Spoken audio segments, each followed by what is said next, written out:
क्या आपने कभी सोचा है कि जिस घर में साक्षात लक्ष्मी का वास हो, जहां धन दौलत की कोई कमी न हो और जहां सुख सुविधाएं पैरों में लौटती हों, वह घर रातों रात नरक कैसे बन जाता है? हम अक्सर अपनी किस्मत को कोसते हैं, लेकिन क्या कभी हमने अपने कर्मों के उस काले आईने में झांकने की कोशिश की है? जिस अन्न को हम कचरे में फेंक देते हैं, जिस बुजुर्ग का हम अपमान करते हैं और जिस चौखट पर आई मानवता को हम दुत्कार देते हैं, क्या पता वहीं से हमारे विनाश की कहानी शुरू हो रही हो। आज की यह कहानी कोई साधारण घटना नहीं है, बल्कि यह उन लोगों के लिए एक बहुत बड़ी चेतावनी है जो अहंकार के नशे में अंधे होकर मर्यादाओं की सीमा लांघ जाते हैं। वर्मा स्टोरीज के सभी आत्मीय श्रोताओं को आपके अपने कथाकार विवेक वर्मा का सप्रेम नमस्कार। आज मैं आपको ले चलूंगा चंद्रपुर नाम के एक ऐसे वैभवशाली नगर में जहां एक अत्यंत धनी परिवार की 3 बहुओं ने अहंकार की पराकाष्ठा को पार कर दिया।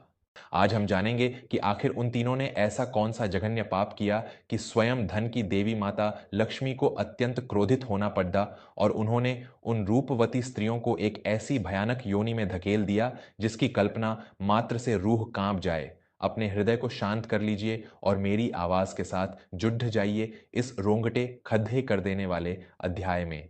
यह कथा है चंद्रपुर नगर की, जहां सेठ धनसुख लाल का नाम बद्धे ही सम्मान से लिया जाता था। सेठ धनसुख लाल के पास अपार संपत्ति थी, बड्ढे बड्ढे कारखाने थे और नगर के मध्य में एक ऐसा भव्य महल था जिसे लोग स्वर्ण महल कहते थे। सेठ जी की पत्नी सुलोचना देवी अत्यंत धार्मिक और सरल हृदय की स्त्री थीं। वे हर शुक्रवार को माता लक्ष्मी का विशेष व्रत रखती थीं और उनके घर की चौखट से कभी कोई भिखारी या जरूरतमंद खाली हाथ नहीं लौटता था। सुलोचना देवी मानती थीं कि यह धन ईश्वर की अमानत है और इसकी असली शुद्ध दान पुण्य से ही होती है। सेठ जी के 3 बेटे थे और तीनों का विवाह बड्डे ही नामी और अमीर घरानों की कन्याओं से हुआ था। बद्धी बहू का नाम था मंजरी, मंजली का निशा और सबसे छोटी बहू थी कावेरी। तीनों बहुएं देखने में जितनी रूपवती थीं, उनके हृदय उतने ही कठोर और अभिमानी थे। उन्हें अपने मायके के धन और अपनी सुंदरता पर इतना घमंड था कि वे घर के नौकरों को इंसान तक नहीं समझती थीं। लेकिन उनका सबसे बद्धा संघर्ष अपनी सास सुलोचना देवी की उन पुरानी परंपराओं से था जिनमें दान धर्म और सादगी को महत्व दिया जाता था।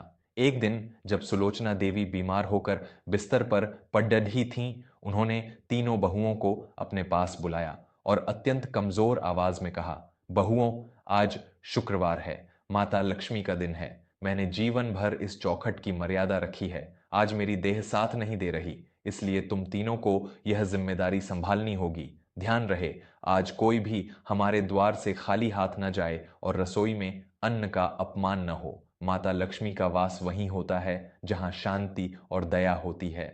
मंजरी ने बनावटी मुस्कुराहट के साथ कहा, माता जी, आप चिंता न करें, हम सब संभाल लेंगी, आप बस विश्राम कीजिए। जैसे ही सुलोचना देवी ने अपनी आंखें बंद कीं, तीनों बहुएं कमरे से बाहर आईं और उनके चेहरे पर घृणा के भाव आ गए। निशा ने चिढ़कर कहा, पता नहीं ये बुढ़िया कब तक हमें इन फकीरों और भिखारियों की सेवा में लगाए रखेगी। हमारा इतना कीमती वक्त इन फालतू के कामों में बर्बाद होता है। कावेरी ने भी हाँ में हाँ मिलाते हुए कहा, बिल्कुल, ऊपर से ये शुक्रवार का व्रत, घर में इतना अच्छा पकवान बनता है और ये उसे इन गंदे भिखारियों में बांट देती हैं। आज हम अपनी मर्जी से काम करेंगी। दोपहर का समय था, चिलचिलाती धूप पड्डीडीएच रही थी। तभी स्वर्ण महल के मुख्य द्वार पर एक अत्यंत वृद्ध और जर्जर अवस्था में एक भिखारिन आई। उसके फटे हुए कपड़े थे, आंखों में मोतियाबिंद था और वह लाठी के सहारे कांप रही थी। उसने कांपती हुई आवाज में पुकारा, ओ बहू, कोई है? बड्ढी भूख लगी है बिटिया, कल से पेट में अन्न का दाना नहीं गया। अपनी इस मैया पर थोड़ी दया करो, जो भी रूखा सूखा हो मुझे दे दो। मंजरी उस समय अपने महंगे रेशमी कपड़े पहनकर शीशे के सामने सजी खड़ी थी। भिखारिन की आवाज सुनकर उसका पारा चढ़ गया। वह बालकनी में आई और नीचे खड्डे दरबान से चिल्लाकर बोली, अरे ओ रामू, कितनी बार कहा है कि इन गंदे लोगों को गेट के पास मत आने दिया करो। इसे हटा यहां से, इसकी बदबू ऊपर तक आ रही है। भिखारिन ने हाथ जोड़कर विनती की, बेटी, मैं बहुत दूर से आई हूं। तेरी सास सुलोचना मैया तो कभी किसी को मना नहीं करती। बस 2 रोटी दे दे, मैं चली जाऊंगी। ये सुनकर निशा और कावेरी भी बाहर आ गईं। निशा ने उपहास करते हुए कहा, मैया तो अब बिस्तर पर हैं, अब यहां हमारा राज चलता है और हमारे यहां ताजा खाना केवल हमारे लिए बनता है, तुम जैसे आवारा कुत्तों के लिए नहीं। चलो भागो यहां से। तभी कावेरी को एक शरारत सूझी। रसोई में सुबह का बचा हुआ सड्ढा हुआ कचरा और जूठन एक बाल्टी में रखी थी। कावेरी ने वह बाल्टी उठाई और छत से उस वृद्ध महिला के ऊपर उड़ेल दी। वह बूढ़ी औरत पूरी तरह गंदगी से भीग गई। तीनों बहुएं खिलखिलाकर हंसने लगीं। कावेरी ने ठहाका मारते हुए कहा, ये लो, तुम्हें खाना चाहिए था ना, अब इसे चाट लो और यहां से दफा हो जाओ। दोबारा यहां नजर आई तो पुलिस को बुला लेंगे। भिखारिन की आंखों से आंसू बहने लगे। उसने अपनी धुंधली आंखों से उन तीनों बहुओं की ओर देखा। अचानक उस वृद्ध महिला के शरीर से एक ऐसा अलौकिक और भयंकर प्रकाश उत्पन्न हुआ कि पूरा स्वर्ण महल कांपने लगा। आसमान में सूरज की रोशनी मध्यम पड्यच गई और बादलों की भयंकर गडगडाहट शुरू हो गई। देखते ही देखते वह वृद्ध भिखारिन साक्षात माता लक्ष्मी के अत्यंत वैभवशाली और उग्र रूप में बदल गई। माता लक्ष्मी के मस्तक पर स्वर्ण मुकुट चमक रहा था और उनकी आंखों में क्रोध की ज्वाला धधक रही थी। स्वर्ण महल की दीवारें चटकने लगीं। तीनों बहुएं डर के मारे काठ की तरह वहीं जम गईं। उनकी आवाज हलक में ही फंस गई। माता लक्ष्मी ने अत्यंत गंभीर और वज्र के समान भारी स्वर में गर्जना की, मूर्ख स्त्रियों, तुमने अपने सौंदर्य और धन के अहंकार में मानवता का लहू पिया है। तुमने उस अन्न का अपमान किया है जो किसी भूखे का प्राण हो सकता था। जिस कुल की मर्यादा सुलोचना ने अपने खून पसीने से सींची, तुमने आज उसे अपनी गंदगी से अपवित्र कर दिया। तुम समझती हो कि यह धन तुम्हारा है। यह तो केवल एक परीक्षा थी जिसमें तुम पूरी तरह विफल रहीं। मंजरी, निशा और कावेरी थर थर कांपने लगीं और माता के चरणों में गिरकर गिड़गिड़ाने लगीं। हमें क्षमा कर दीजिए माता, हमसे बहुत बड़ी भूल हो गई। हम आपके चरणों की दासी हैं, हमें बचा लीजिए। लेकिन माता लक्ष्मी का क्रोध अब शांत होने वाला नहीं था। उन्होंने अपना दाहिना हाथ उठाया और एक ऐसा भयानक श्राप दिया जिसने सृष्टि के नियमों को हिला दिया। माता ने कहा, अहंकार में अंधी स्त्रियों, तुमने एक भूखे को भोजन देने के बजाय उसे कुत्ते की तरह दुत्कारा और उस पर जूठन फेंकी। जाओ, मैं तुम्हें श्राप देती हूं कि जिस योनि की तुम दूसरों को मिसाल देती थी, तुम अभी इसी क्षण उसी योनि में परिवर्तित हो जाओगी। तुम कुतिया बनकर गलियों में भटकोगी और उसी जूठन को खाने के लिए तरसोगी जिसे तुमने आज अपमानित किया है। तुम्हारा यह स्वर्ण महल अब तुम्हारे लिए काल कोठरी बनेगा और तुम्हारी यह सुंदरता ही तुम्हारी सबसे बड़ी सजा होगी। जैसे ही माता लक्ष्मी ने अपने हाथ से अभिमंत्रित प्रकाश उन तीनों पर फेंका, एक भयंकर चीख गूंजी। मंजरी, निशा और कावेरी का शरीर सिकुड़ने लगा। उनकी रेशमी सादियां फटने लगीं। उनकी त्वचा पर काले और भूरे रंग के बाल उगने लगे। उनके हाथ पैर पंजों में बदल गए और उनके मुख से निकलने वाली इंसानी आवाज एक करुण कू कू में बदल गई। कुछ ही पलों में स्वर्ण महल की वे तीन सुंदर बहुएं तीन बदसूरत और लाचार कुतिया में बदल चुकी थीं। माता लक्ष्मी वहां से अंतर्ध्यान हो गईं। महल के नौकर और पहरेदार जब ऊपर पहुंचे तो उन्होंने देखा कि वहां बहुएं नहीं बल्कि तीन आवारा कुत्ते इधर उधर भाग रहे हैं। सेठ धनसुखलाल और उनके बेटे जब घर लौटे तो घर का सन्नाटा देखकर हैरान रह गए। सुलोचना देवी की बीमारी अचानक ठीक हो गई थी, मानो माता लक्ष्मी ने उन्हें स्पर्श किया हो। जब उन्होंने अपनी बहुओं को नहीं पाया और उन तीन कुत्तों को अपनी ओर बिलखते हुए देखा तो सुलोचना देवी की आंखों में आंसू आ गए। वे अपनी दिव्य दृष्टि से सब समझ गई थीं। सुलोचना देवी ने अपने बेटों से रोते हुए कहा, पुत्रों, इन बेजुबान जानवरों को मत मारो। ये कोई और नहीं, तुम्हारी पत्नियां ही हैं।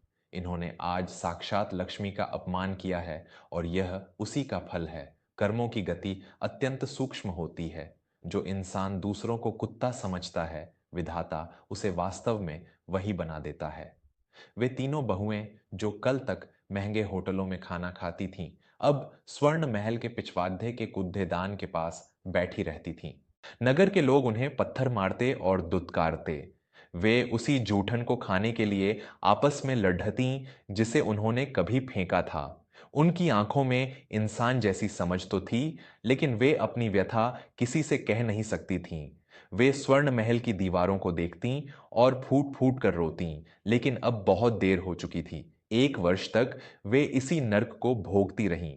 अंततः एक कार्तिक पूर्णिमा की रात को सुलोचना देवी ने उनके कष्ट को देखकर पुनः माता लक्ष्मी की घोर तपस्या की। सुलोचना की भक्ति से प्रसन्न होकर माता लक्ष्मी प्रकट हुईं। सुलोचना ने अपने माथे को माता के चरणों में रगड़ दाते हुए प्रार्थना की, हे कृपालु माता, इन अभागिनियों ने अपने कर्मों का फल पा लिया है। इन्होंने भूख, प्यास और अपमान का वह कड़वा घूंट पी लिया है जो इन्होंने दूसरों को दिया था। अब इन्हें क्षमा कर दीजिए माता। माता लक्ष्मी ने करुणा दिखाई और कहा, सुलोचना, केवल तुम्हारी भक्ति के कारण मैं इन्हें पुनः मनुष्य रूप देती हूँ।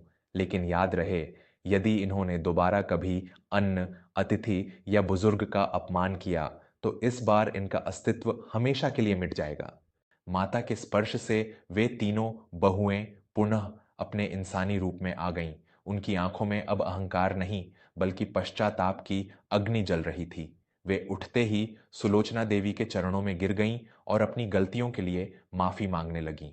उस दिन के बाद स्वर्ण महल का नजारा ही बदल गया। मंजरी, निशा और कावेरी ने अपने गहने और रेशमी कपद्धे त्याग दिए और अपना पूरा जीवन गरीबों की सेवा और भूखों को भोजन कराने में समर्पित कर दिया। श्रोताओं, यह कथा हमें जीवन का सबसे बद्धा सबक सिखाती है।